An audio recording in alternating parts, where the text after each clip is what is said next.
no ar mais um Sala de Visitas, que hoje vai falar sobre preconceito contra pessoas de origem asiática. Segundo o último censo do IBGE, divulgado em 2010, mais de 2 milhões de residentes no país se declaram de cor ou raça amarela. Para discutir o tema, recebemos no programa o Bruno Kim, um dos fundadores do canal Cores do Brasil. Obrigada pela presença, Bruno. Olá, tudo bem? Tudo bem? Também com a gente o Rodrigo Tanaka, fundador do coletivo Asiáticos pela Diversidade. Obrigada pela presença também, Rodrigo, nesse debate de hoje. Obrigado, eu que agradeço o convite. Bom, para a gente começar, eu queria saber um pouco desse cenário. Existem muitos grupos desse ativismo para combater possíveis movimentações de preconceito contra pessoas de origem asiática? Ultimamente, Rodrigo, me corrija se estou errado, ultimamente tenho notado que há um número crescente de grupos que tratam do assunto. Talvez é um tema que ficou por um bom tempo relegado a segundo plano, porque no Brasil se fala muito em racismo e preconceito, por exemplo, contra outros tipos de minorias, como por exemplo os negros e homossexuais. Mas eu acho que contra os asiáticos não existia algo organizado. Eu tenho sentido que ultimamente tem aparecido muitos coletivos e grupos que tratam do assunto. Sim, esse crescimento iniciou mais ou menos, a maioria que eu tenho contato se iniciou em 2015 aproximadamente. Então é um surgimento recente, mas é um surgimento que tem crescido bastante. Por exemplo, grupos como a Perigo Amarelo já tem mais de 1.000 integrantes, o próprio coletivo Asiáticos pela Diversidade tem cerca de 400 participantes. Então a gente percebe que está crescendo, é um tema recente, está crescendo, mas realmente não é não são pautas tão grandes e tão visíveis quanto outras pautas de outras minorias que já têm um histórico maior no Brasil. Muitas pessoas dizem que nós vivemos a era do politicamente correto. Muitas pessoas dizem que algumas movimentações são chatices, policiamentos, mas só quem está do outro lado da ponta pode dizer se aquilo incomoda ou não. Vocês podem me dar alguns exemplos do que é racismo contra asiáticos, do que as pessoas relatam que sofrem?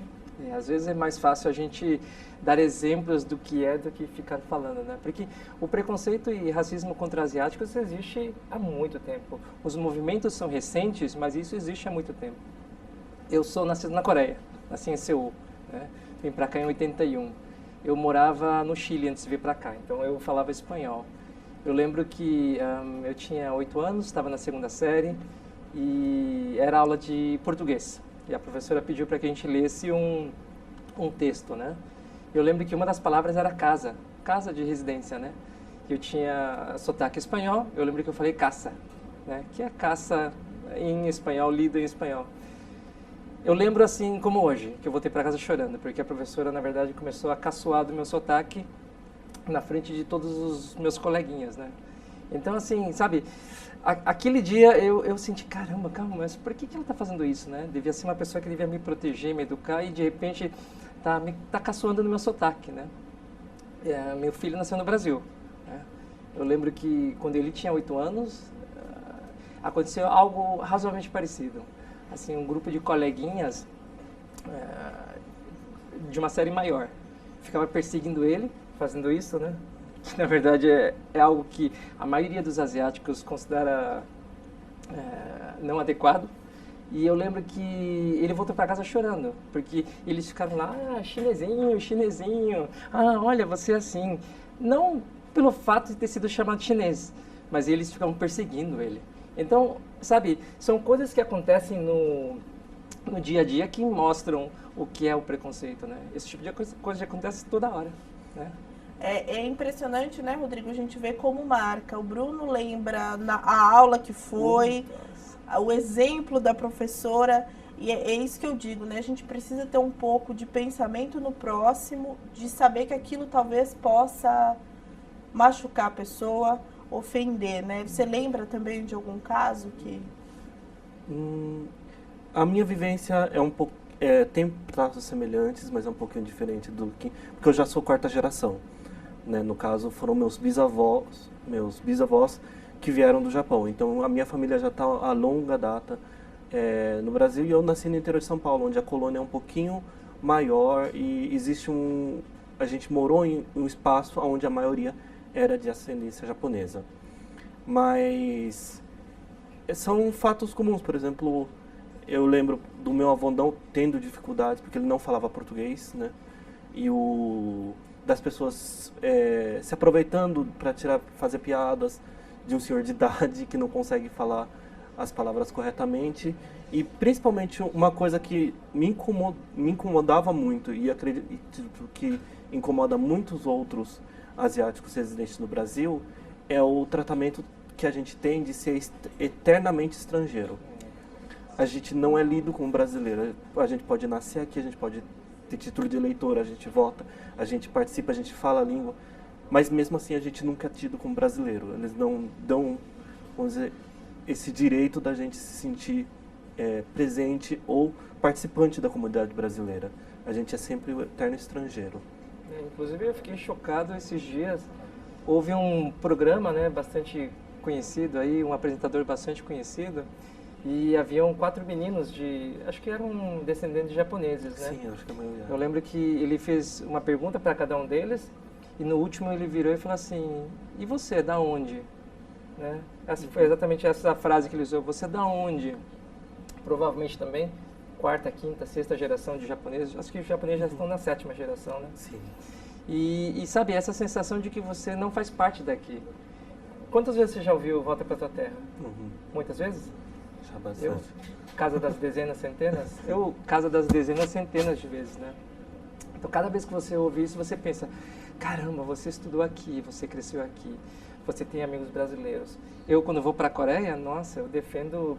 Eu já arranjei briga com minha esposa várias vezes, porque ela é coreana da Coreia, né? Você está torcendo para quem? Para o Brasil ou para a Coreia? Estou torcendo para o Brasil, né? Jogo de futebol. E aí ela: não, você tem que torcer para a Coreia, porque você nasceu lá. E eu digo: não, mas o Brasil tem que torcer para o Brasil. Então, você defende o Brasil. Eu, se eu fosse para uma guerra, iria lutar pelo Brasil. E mesmo assim, a gente... Volta para tua terra, cara. Você não pertence aqui. Volta para tua terra. Volta para o Japão. Quer dizer, o pessoal nem sabe quem é japonês, chinês e coreano. Volta para o Japão aí, cara.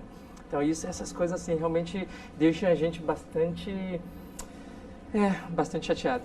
E como é que esses coletivos se organizam para combater esse tipo de movimentação preconceituosa? Eu faço parte do canal Cores do Brasil, né? Nós somos provavelmente um dos únicos grupos dentro da comunidade coreana. Acho que a comunidade coreana foi uma das que vieram mais tarde nesse debate, né?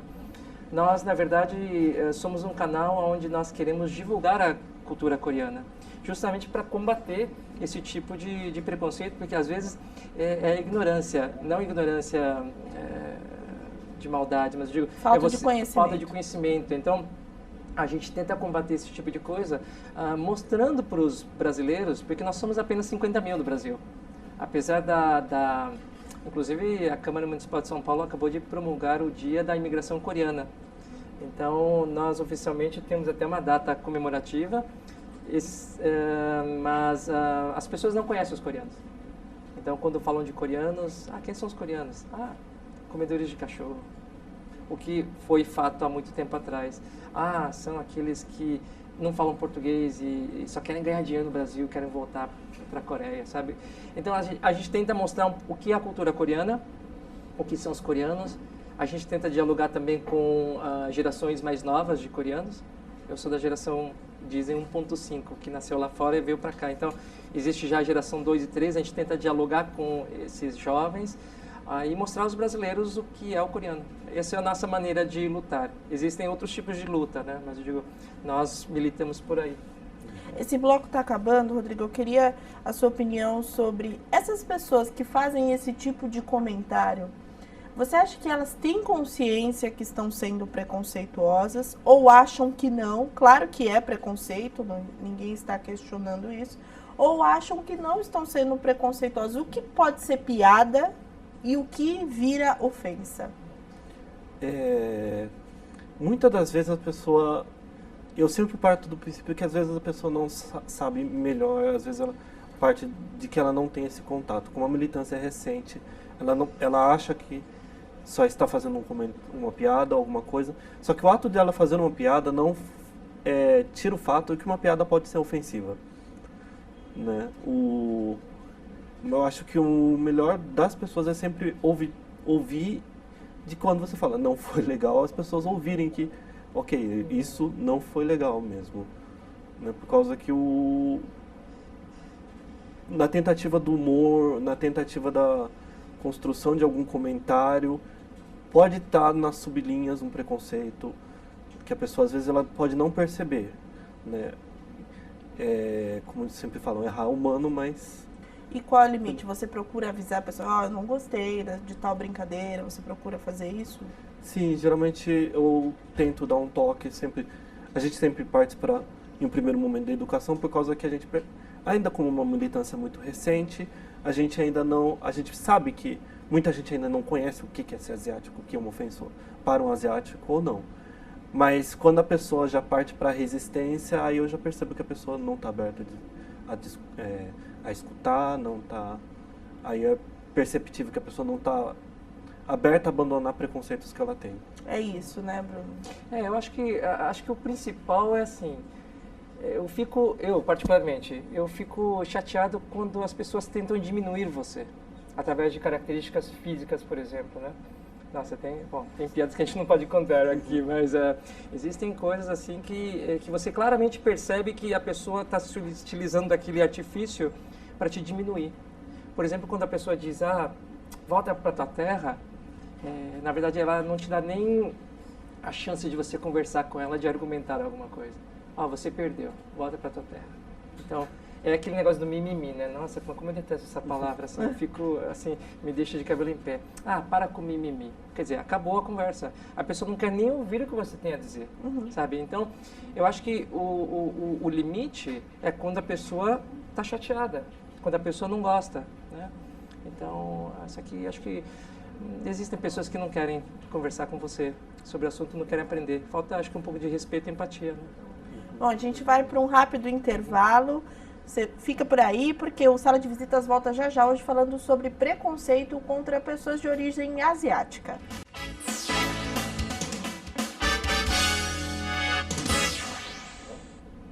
Estamos de volta com Sala de Visitas, hoje com os convidados Bruno Kim e Rodrigo Tanaka, falando sobre preconceito contra asiáticos. Bruno, você disse lá no bloco anterior que o seu filho passou por uma situação, uma brincadeira ofensiva dos colegas que acabou o magoando, uma coisa que foi também sofrida por você lá na sua época de escola. O que pode ser feito? Com certeza a educação, é o que a gente fala por todo e qualquer preconceito. Tem que ser logo no começo, em casa, na escola. Mas o que você acha que pode ser feito nesse sentido? É questão de educação mesmo. Eu digo, e na verdade eu acho que nesse ponto o trabalho de ativismo que a gente faz é importante. Por quê? Porque na verdade às vezes as pessoas nem sabem que isso está ofendendo, né? Inclusive eu lembro até de um caso que aconteceu comigo algum tempo atrás. Eu entrei no elevador, acho que era uma criança de 6, 7 anos, né? Com uma mãe, junto com uma mãe. E aí o menino virou para mim do nada, olhou para cima e fez assim para mim, assim, rasgou o olho dele. E aí a mãe dele olhou, né? E eu pensei, agora a mãe vai dar uma bronca no filho, né? Não fez nada. Então, de repente, é a questão de não saberem mesmo. Então, eu acho que nesse aspecto o trabalho que a gente está fazendo é importante, porque se você não sabe que está incomodando, você acaba perpetuando o erro, né? Então, acho que levantar a voz mesmo e dizer, olha, a gente não gosta, porque você está caçoando de algo que a gente não gosta, ou que a gente não se sente bem. Não tem outra maneira, né? A gente tem que se expor. De uma maneira, assim, até não legal, porque, por exemplo, teve agora o caso de uma matéria bastante interessante sobre preconceito. Eu até acabei lendo os comentários que haviam, porque houve uma repercussão muito grande. Você acaba se abrindo meio que para comentários de pessoas que partem até para violência, né? Mas não tem outra maneira. A gente tem que se abrir e mostrar que não gosta. Acho que é a única maneira, né? A internet tem muito disso, né, Rodrigo? Vocês Sim. que estão sempre fazendo esse ativismo através das redes sociais, se deparam ainda com muitos comentários ofensivos, não às vezes esses comentários que aparentemente são ingênuos ali a primeiro momento, né? Mas tem pessoas que ultrapassam ainda essa barreira, né? Sim, principalmente com esse trabalho que a gente faz de produção de material, produção de artigos, de tentar entrar em contato com várias mídias, acaba atraindo várias pessoas com várias opiniões e principalmente na internet, não sei se é por causa da segurança que um certo anonimato cria, o pior acaba saindo das pessoas, né? As pessoas não têm essa noção de que de que do outro lado da tela do computador você está lidando com outro ser humano. Às vezes eu até penso que é por causa também dessa busca desesperada por aparecer. A internet causa muito isso, né? Então às vezes a pessoa fala coisas basicamente para ficar em evidência, seja qualquer besteira aí que for. Sim. Mas uma coisa que as pessoas não podem esquecer é que no Brasil o racismo é crime. Tá? Independente de você estar no anonimato ou não da internet, o racismo no Brasil é crime. Existem delegacias especializadas, enfim, dentro da polícia para investigar crimes de racismo. Eu já cheguei até a procurar uma vez o Departamento de Polícia Civil de São Paulo, por causa de pichações que apareceram lá no Bom Retiro, né? Acho que era morte aos coreanos, alguma coisa assim, algum tempo atrás, né? É algo bastante recente ainda. Acho que acabam dando muito mais atenção a outros tipos de crime de racismo. Eu não achei que... Quer dizer, fui bem atendido, mas talvez se fosse, por exemplo, um crime contra negros, não querendo desmerecer nem comparar tipos de preconceito, mas às vezes as pessoas até menosprezam, né? Mas como assim? Preconceito contra asiático? Isso não existe, né? Mas a gente não pode esquecer que o preconceito com qualquer tipo de minoria étnica é crime no Brasil, né? Mas vocês acham que isso também tem relação com ser uma briga recente? Não que isso acontece de hoje, mas talvez os ancestrais, as gerações anteriores não se preocupavam tanto com isso e talvez não tinham tanta noção que isso é preconceito. Você se sentir mal com um comentário não é bom, assim, não é... São vários fatores que acabam mexendo nessa questão, né? Primeiro que as gerações mais antigas, quando vieram para o Brasil, talvez não se preocupassem tanto com isso, porque eles ainda não estavam no movimento de vir para o Brasil trabalhar e vou voltar. Então eles não tinham um plano de longa data aqui, que acabou sendo prolongado por causa de N fatores. Tem questões de barreiras linguísticas, da pessoa não conseguir saber que está sendo atacada verbalmente ou até patrimonialmente, mas não saber como não ir à polícia porque sabe que ninguém vai saber a língua. Exato. Ou vai ter dificuldade de se expressar corretamente. E uma coisa muito comum da comunidade asiática é o que a gente chama de minoria modelo. Que é o quê? Muitos asiáticos são usados como ferramenta para virar a minoria que conseguiu tudo pelo bom trabalho e que não precisa de militância, não precisa falar de racismo. Meritocracia. Da meritocracia, né? Mas a gente acaba esquecendo que isso não é um mérito, mas foi algo dado para controlar outras minorias. Por exemplo, você fala assim, olha o asiático como trabalhou e conseguiu chegar onde teve, por isso que não precisa de cota para negros. Olha só como que os asiáticos vieram e conseguiram montar patrimônio, por isso que a gente não precisa dar reserva indígena. Né? Esse discurso da minoria modelo acaba manipulando a gente. 1 para 1000, os outros 999. Exatamente. Esquece, né? Exatamente. E aí muitas pessoas, principalmente de classe média ou classes mais altas, acabam entrando nessa dança. Porque uma das coisas mais comuns que a gente tem dificuldade, principalmente com o censo, é que muito asiático não se considera amarelo, se declara como branco. Isso acontece com os negros também. Ele não se vê como amarelo, principalmente por questões de colorismo, por questões N questões sociais, isso acaba dificultando. E ela acaba abraçando o discurso majoritário que fala que preconceito contra asiático não existe, é tudo piada. Mas, por exemplo, esquece que, por exemplo, esses comentários, todos esses comentários de ódio que a gente vê na internet, serve para alimentar outras coisas, como, por exemplo, as pichações que o Bruno Kim falou, ou, por exemplo, ataques de grupos mais neonazistas ou skinheads, né? Por exemplo, eu já fui perseguido por skinheads por ser visto como imigrante, né? Então, e o discurso desses skinheads eram os mesmos que o pessoal usa na internet. Então não é só coisinhas pequenas, você percebe que está meio interligado todo esse discurso.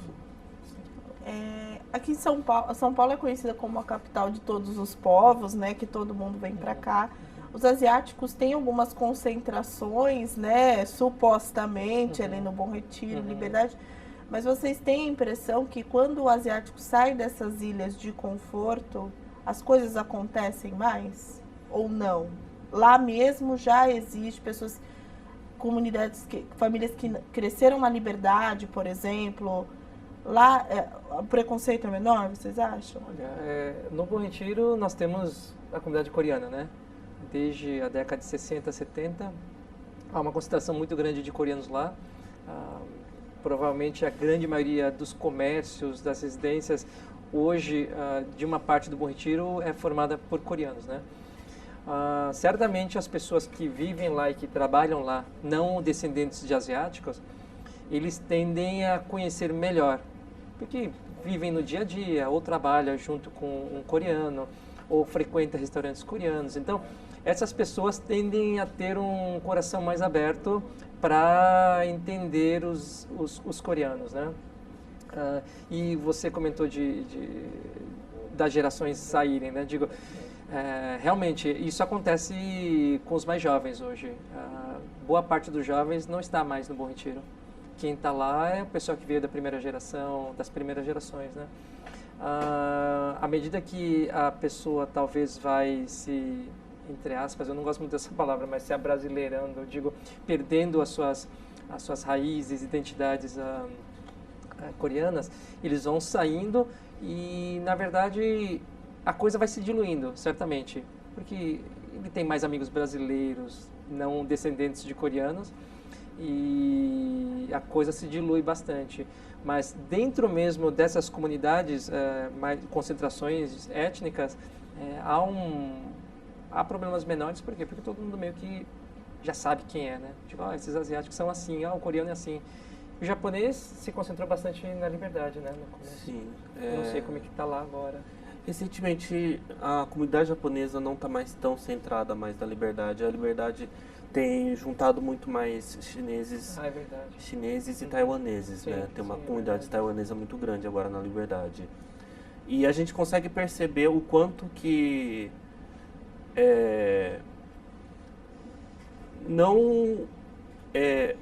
ao mesmo tempo que é seguro estar lá, por causa que as pessoas têm uma convivência maior dentro dessa região, ela acaba se vulnerabilizando. Obrigado.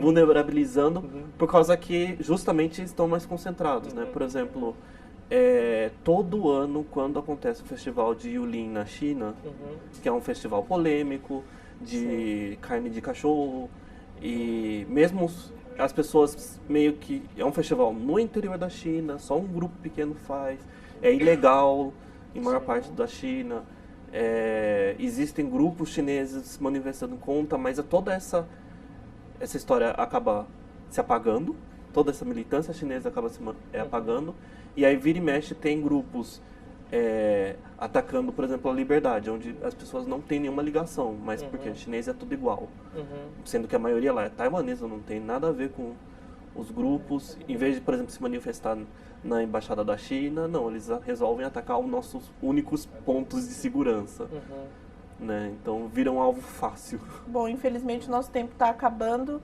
Eu queria agradecer, Bruno, a sua presença. Com certeza esse debate contribuiu muito para quem ainda não tem muito embasamento sobre o assunto. Você pode deixar seus contatos, por favor? Ah, claro. Olha, e antes de terminar, muito obrigado por ter convidado a gente. Eu acho que toda oportunidade da gente falar sobre esse assunto é importante, trazer à tona esse assunto.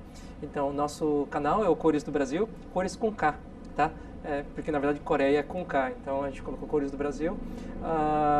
Vocês acham a gente na internet, no nossa página coresdobrasil.com.br. Nós temos também um canal no YouTube, Cores do Brasil, é só colocar lá na procura que aparece. Bacana. Rodrigo, muito obrigada também pela sua colaboração aqui no Sala de Visitas e deixe seus contatos também. Eu agradeço de novo o convite. Vocês podem encontrar a gente pela nossa página, que é Asiáticos pela Diversidade no Facebook, e a gente realiza encontros mensais para debater, geralmente ou uma oficina, ou um debate, ou uma exibição de filmes, né? Então todo mês a gente está realizando atividades que podem ser encontradas na página do grupo. Bacana. E obrigada, Clara, você que nos acompanhou em mais uma edição do Sala de Visitas. Até o próximo programa. TV Câmara São Paulo, informação para a cidadania.